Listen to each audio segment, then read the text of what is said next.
پہلے تو یہ دیکھنا ہوگا غلطی ہے تو اللہ سے معافی مانگنی ہے, یا اللہ مجھ سے غلطی ہو گئی, مجھے معاف کر دے. لیکن غلطی نہیں ہے اور کوئی ایسا کام نہیں تھا, میں تو سیدھا سیدھا کام کر رہا تھا, میں نے تو اس کے تقاضے پورے کیے تھے.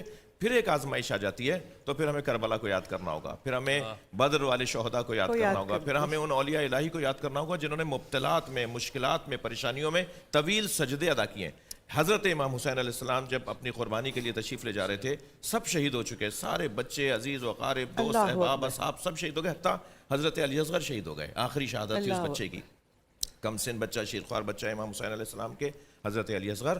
جب خود جانے لگے تو آپ نے اللہ کی بارگاہ میں مناجات پڑھنا شروع کی شعر کی صورت میں.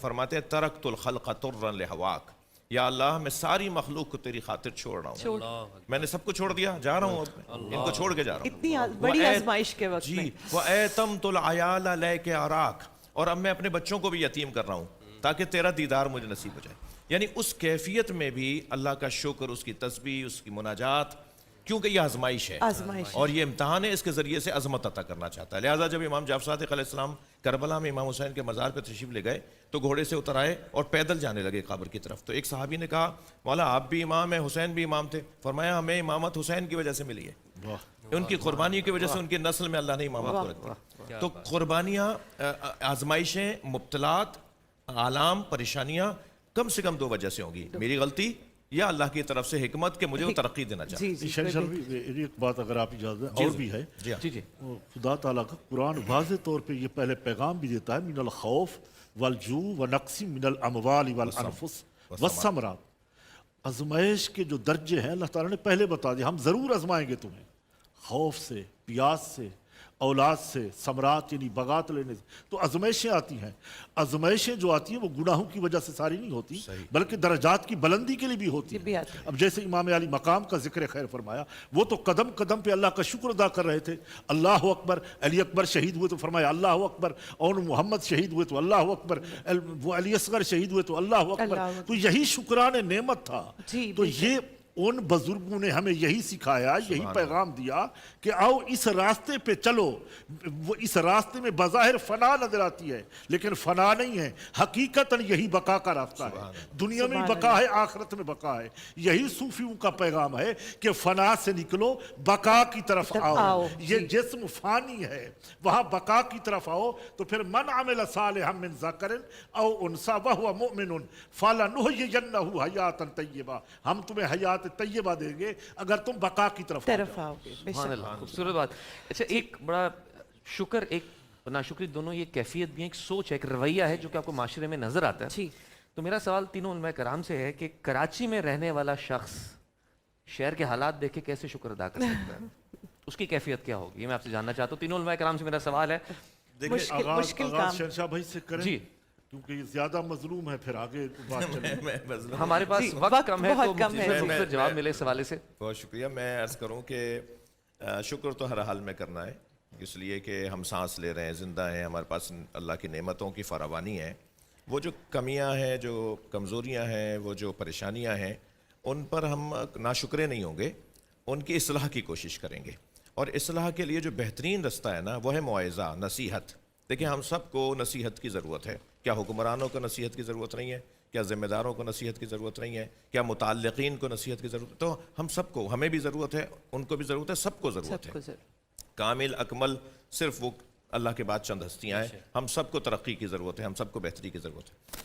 اس وقت جو کراچی کے جو حالات ہیں نا, آپ نے دیکھا کل میں آپ کی خدمت میں نہیں پہنچ پایا, بلکہ کیوں نہیں پہنچ پایا, بالکل قریب سے واپس چلا گیا. 4 جگہ ٹریفک میں پھنسے.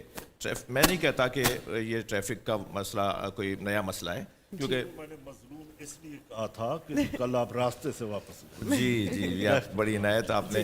ہوا یہ کہ وہ ٹریفک اپنی جگہ, کیونکہ اسکول چھوٹنے کا وقت ہے, آفس بند ہونے کا وقت ہے, لوگ اپنے گھروں کو جانا چاہتے ہیں, یہ تو اتنا بڑا ایشو نہیں ہے. ایشو یہ ہے کہ کوئی 1 کلومیٹر آپ مجھے کراچی میں, اگرچہ میں آپ کو یہ بات واضح کروں کہ موجودہ جو اس وقت کے ذمہ داران ہیں, حکمران ہیں, ان کا میرا نسبتاً ان کے ساتھ زیادہ تعلق ہے, زیادہ واسطے اور رابطے ہیں, مگر میں ان کو بھی نصیحت کر رہا ہوں کہ پورا شہر پریشان ہے, پورا شہر پریشان ہے. ایسا لگ رہا ہے جیسے حکمرانوں کی طرف سے عذاب ہم پر ڈال دیا گیا ہو. کوئی 1 کلومیٹر بھی نہیں مل پائے گا کراچی میں رستہ جو سیدھا صاف ستھرا ہو, اب اگر آپ کہتے ہیں کہ کراچی کے لوگ نہیں چاہ رہے تو میں سمجھتا ہوں کہ وہ جو صفائی کرنے والے وہ کہاں ہیں؟ کہیں آپ کو صفائی کرنے والے نہیں ملیں گے، کہیں آپ کو کوڑا اٹھانے والے نہیں ملیں گے، روڈ رستے توڑے ہوئے ہیں. ایسا لگ رہا ہے جیسے شاید موہنجو دڑو کے آثار، شاید ہم قبل مسیح چلے گئے ہوں. روڈ رستے اتنے کھنڈرات میں تبدیل ہو چکے ہیں. اتنا بڑا شہر ہے، اتنا بڑا ٹیکس ہے، اتنا بڑا اس سے آمدنی ہے، یہ انسان رہتے ہیں. خدا کے واسطے میں آپ سے گزارش کر رہا ہوں، میں پھر تکرار کر رہا ہوں کہ آپ کے ساتھ میری ایک محبت ہے، آپ کے ساتھ میرا ایک پرانا خاندانی تعلق بھی ہے. میرے اجداد، میرے خاندان، میرے بڑے موجودہ حکمران جماعت کے ساتھ ان کا تعلق ہے، میرا بھی پیار ہے ان سے، احترام کا رشتہ ہے. مگر بہت غلط ہو رہا ہے. پورا شہر پریشان ہے. آپ پر اگر کوئی اعتراض کر رہا ہے، آپ پر اگر کوئی شکوہ کر رہا ہے، اس کا حق ہے، وہ تکلیف اٹھا رہا ہے. بیمار ہو رہے ہیں لوگ. یہ جو دھول اڑ رہی ہے نا، میں ابھی پچھلے دنوں دن کے وقت میں جہاز سے اترا، ایک فلائٹ ایسی تھی، میں کسی شہر سے آ رہا تھا، تو پورے کراچی شہر سے ایک دھواں اٹھ رہا تھا. وہ دھواں نہیں اٹھ رہا تھا، وہ دھول اٹھ رہی تھی. پورا شہر جو روشنیوں کا شہر تھا، جو خوبصورتیوں کا شہر تھا، وہ شہر اس وقت دھول مٹی کا شہر بن گیا ہے. یہ کون ٹھیک کرے گا بھائی؟ کون ذمہ دار ہے اس کا؟ دعا بھی کرتے جائیں. خوبصورت بات. دعا ہے اللہ کی بارگاہ میں کہ نصیحت عطا فرمائے، ہوشیاری عطا فرمائے. یہ جو لوگ پریشان ہیں انہیں پریشانیوں سے نکالیں، انہیں اللہ یہ توفیق عطا فرمائے. آمین. سمی بھائی ایسا ایک ہی ہے، منٹ بچا ہے ہمارے پاس. سمی بھائی ایسا ہے کہ دعا تو کر دی حضرت نے، اب انشاءاللہ دعا کی قبولیت کا وقت بھی قریب پہنچ چکا ہے. انشاءاللہ روڈ بن جائیں گے، خوشحالی آ جائے گی، پھر دھول بھی نہیں ہوگی، مٹی نہیں اٹھے گی، پھر یہ چمکتا دمکتا کراچی ہو جائے گا. ہم کراچی کے لوگ بہت اچھے ہیں، ہر معاملات میں ہم آگے ہوتے ہیں، خیرات میں، صدقات میں، افطار میں، دینی معاملات میں ہم بہت آگے ہوتے ہیں. کاش کہ ہمارے حکمران ہمیں صرف اچھی سڑکیں دے دیں اور کچھ نہ دیں، اور صرف پانی مل جائے تو بڑی ذرا نوازی ہوگی. یہ 2-4 نعمتیں ہیں، اگر مل جائیں پھر بھی ہم شکر ادا کرتے ہیں. آج تو شکر کا مقام ہے، شکران نعمت کر رہے ہیں. تو ہمیں نعمتیں نہیں بھی مل رہی پھر بھی ہم شکر کرتے ہیں. روڈ بھی نہیں ہے، پانی بھی نہیں ہے، لائٹ بھی نہیں ہے،